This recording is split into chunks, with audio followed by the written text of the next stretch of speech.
एक ऐसी दुनिया इमेजिन करो जो हमारी दुनिया से बहुत अलग थी। एक ऐसी दुनिया जो लाखों साल पहले मौजूद थी, पहले इंसान के धरती पर कदम रखने से बहुत पहले। इमेजिन करो कॉन्टिनेंट्स में फैले घने जंगल, जहां फर्न घरों जितने ऊंचे थे और पेड़ आसमान छूते थे। हवा गर्म और ह्यूमिड थी, अजीब इंसेक्ट्स की भिनभिनाहट और अनसुने क्रीचर्स की दूर की आवाजों से भरी हुई थी।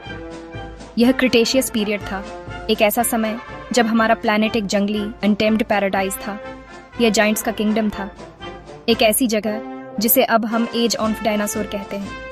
ये उनका घर था, उनकी दुनिया थी, उनका बेताज राज था। इस प्राचीन किंगडम में जिंदगी सांसें रोक देने वाली डाइवर्सिटी में फल फूल रही थी। एक मैजेस्टिक टायरेनोसोरस रेक्स को इमेजिन करो, शिकारियों का राजा, जिसके शक्तिशाली कदमों से जमीन हिलती थी जब वह घनी झाड़ियों में शिकार करता था। जेंटल, लंबी गर्दन वाले ब्राचियोसॉरस के झुंड को इमेजिन करो, जो इतने ऊंचे थे कि सबसे ऊंची डालियों से पत्तियां खा सकते थे। उनके विशाल शरीर मैदानों में धीरे धीरे और ग्रेसफुली चलते थे। ऊपर आसमान में टेढ़े मेढ़े पंखों वाले टेरोसोरस उड़ते थे, उनकी परछाइयां नीचे जमीन पर नाचती थीं। ओशंस भी उतने ही जीवंत थे, खूंखार मोसासोरस जैसे विशाल समुद्री रेप्टाइल्स से भरे हुए थे, जो बेजोड़ शक्ति के साथ गहराइयों पर राज करते थे। इस प्रीहिस्टोरिक दुनिया का हर कोना जिंदगी से भरा हुआ था, शिकारियों और शिकार का एक कॉम्प्लेक्स और सुंदर ताना बाना, जायंट्स और छोटे क्रीचर्स का, सभी एक नाजुक संतुलन में रहते थे। इसे एक ग्रैंड फैला हुआ एपिक समझो जो लाखों सालों से चल रहा था। डायनासोर ने हर एनवायरनमेंट पर जीत हासिल कर ली थी, चिलचिलाती जंगलों से लेकर सूखे रेगिस्तानों और यहाँ तक कि बर्फीले पोलर रीजन्स तक। वे प्लैनेट के बेताज बादशाह थे, एक ऐसा राजवंश जो इतना शक्तिशाली और इतना सफल था कि ऐसा लगता था कि कोई भी उनके शासन को चुनौती नहीं दे सकता या उनके शानदार युग को खत्म नहीं कर सकता। वे नेचर की अल्टीमेट क्रिएशन थे, लेकिन सबसे शक्तिशाली एम्पायर्स भी गिरने के लिए बने होते हैं। अनसुनी ताकतें स्पेस की दूर दूर की जगहों से और धरती के अंदर से धीरे धीरे डायनासोर की कहानी का अंतिम ड्रामेटिक चैप्टर लिखने के लिए एक साथ आ रही थी। जिस दुनिया को वे जानते थे, जिस दुनिया पर उन्होंने 150 मिलियन सालों से अधिक समय तक राज किया था, वह एक विनाशकारी बदलाव के कगार पर थी। एक ऐसा बदलाव जो इतना अचानक और इतना हिंसक था कि वह धरती पर जीवन के कोर्स को हमेशा के लिए बदल देगा। कॉस्मिक प्रोपोर्शंस की एक घटना के लिए स्टेज तैयार था, एक ऐसा सर्वनाश जो सब कुछ साफ कर देगा और उनके लंबे और गौरवशाली शासन को खत्म कर देगा। अंत की शुरुआत जमीन या समुद्र से नहीं, बल्कि स्पेस के शांत ठंडे अंधेरे से हुई। एक विशाल चट्टान को इमेजिन करो, एक एस्टेरॉयड जो लगभग 10 किलोमीटर चौड़ा था, जो एक तेजी से बढ़ती हुई गोली से भी तेज गति से कॉस्मोस से गुजर रहा था। लाखों सालों से वह सूरज के चारों ओर अपने अकेले रास्ते पर यात्रा कर रहा था, एक अनदेखा सेलेस्टियल ट्रैवलर। लेकिन उसकी ट्रेजेक्टरी अब हमारे प्लैनेट के साथ एक टकराव के कोर्स पर निर्धारित थी। उस फेटफुल दिन, लगभग 66 मिलियन साल पहले, यह कॉस्मिक मिसाइल आखिरकार धरती के एटमॉस्फेयर में एंटर हुई। आसमान में एक दूसरे सूरज की तरह चमकती हुई नीचे की दुनिया पर होने वाले विनाश का एक डरावना ओमेन। इम्पैक्ट विनाशकारी था, अरबों एटॉमिक बॉम्ब्स की शक्ति वाला एक एक्सप्लोजन। एस्टेरॉयड अब मैक्सिको की खाड़ी के उथले पानी में जा गिरा, सैकड़ों किलोमीटर तक चट्टान, पानी और जीवन को तुरंत वाष्पीकृत कर दिया। उसने जो शॉकवेव बनाई वह अकल्पनीय थी, शुद्ध ऊर्जा की एक लहर जो ग्लोब पर तेजी से फैली, धरती को रिकॉर्ड में सबसे शक्तिशाली भूकंपों से भी ज्यादा हिला दिया।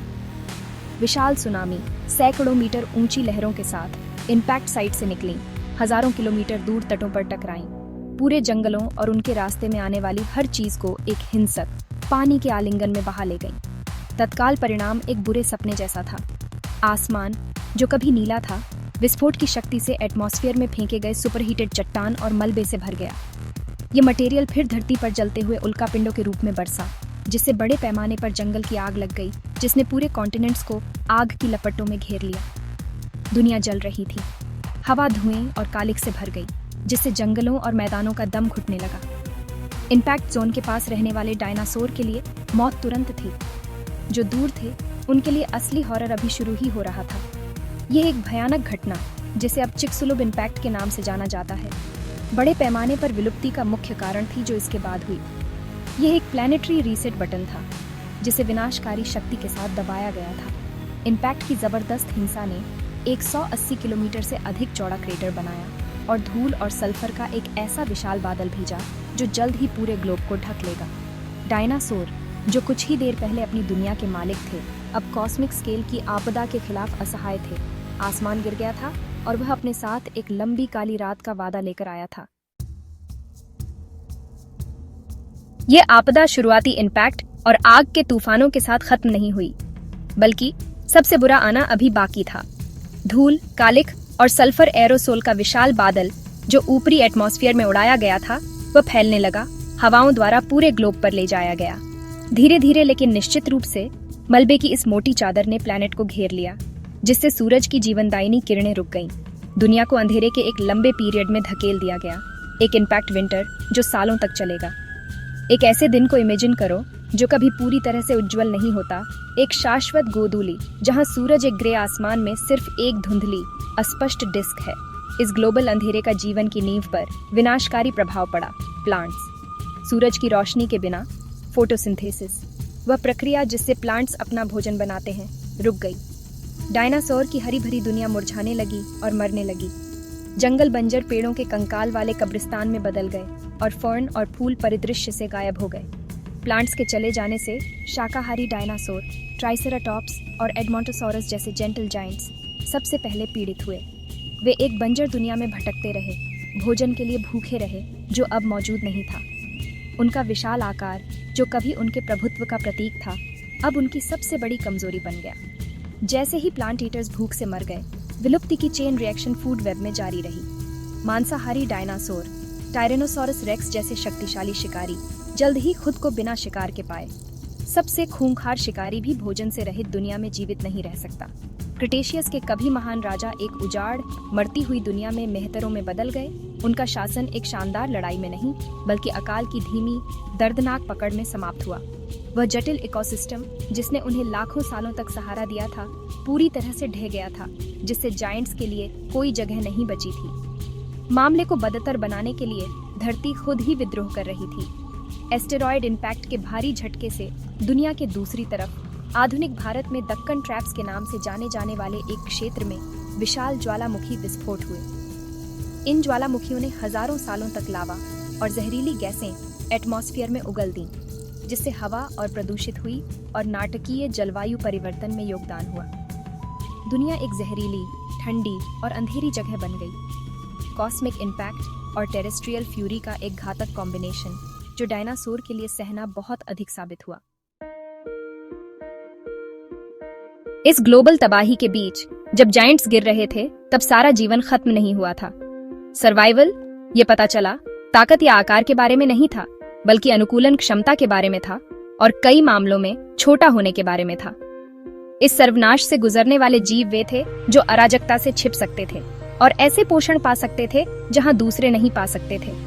उस समय के छोटे श्रू जैसे स्तनधारियों के बारे में सोचो।